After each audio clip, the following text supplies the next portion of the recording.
You've seen the number, but do you know the secret behind it? 666 isn't just about a future mark. It's about a spirit of rebellion that has been at work since the Tower of Babel. No number in human history is as loaded with sinister meaning as 666. It is universally recognized as the symbol of evil, the number of the beast, the ultimate emblem of the Antichrist. The Bible introduces this number in Revelation chapter 13 at the conclusion of the passage describing the mark of the beast. The verse reads, "This calls for wisdom. Let the person who has insight calculate the number of the beast, for it is the number of a man. That number is 666.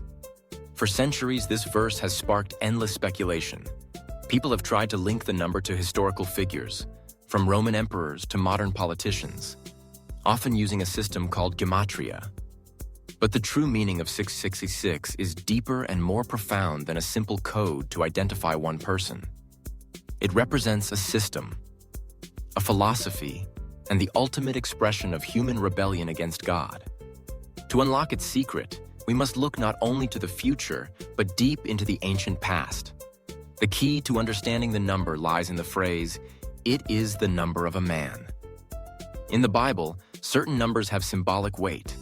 The number 7, for example, often represents divine perfection and completeness. God created the world in 7 days.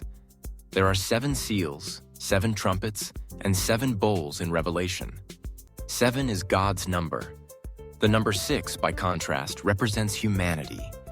Man was created on the 6th day. 6 consistently falls short of the divine perfection of 7. It represents human effort, wisdom, and achievement apart from God. The number 666, then, is the ultimate expression of man's self-deification.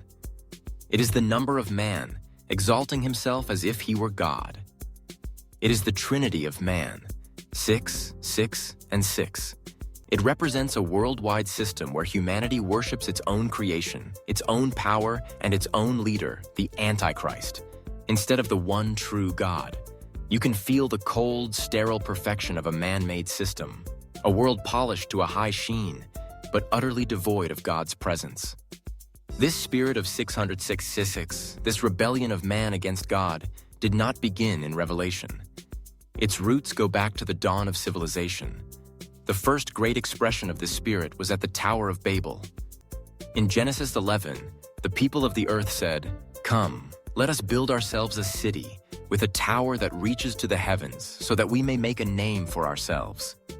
This was a declaration of human unity and power in defiance of God's command to fill the earth. It was a 606 system, an attempt to reach heaven through human effort. Another powerful example is King Nebuchadnezzar, the mighty ruler of Babylon. In the book of Daniel, he builds a golden statue that is 60 cubits high and 6 cubits wide. He then commands everyone in his kingdom to bow down and worship this image. This is a perfect foreshadowing of the Antichrist's image of the beast. It is the number of man, 6 and 60, demanding the worship that belongs to God alone. Now let's return to the original context of Revelation 13.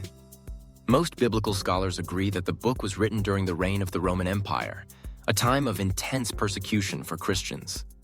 The Roman Emperor Domitian demanded to be worshipped as Lord and God. Christians who refused to offer a pinch of incense to the emperor's statue and declare Caesar is Lord were executed. In this context, the number 666 had an immediate and powerful meaning.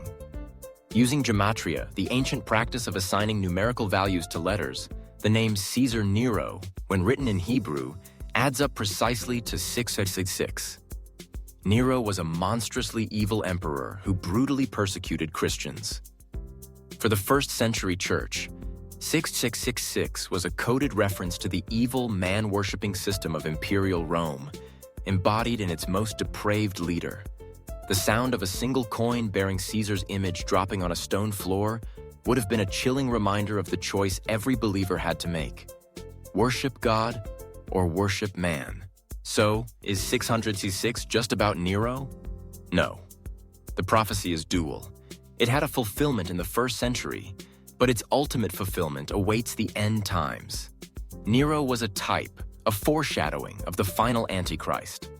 The Roman Empire was a prototype of the final global empire of the beast.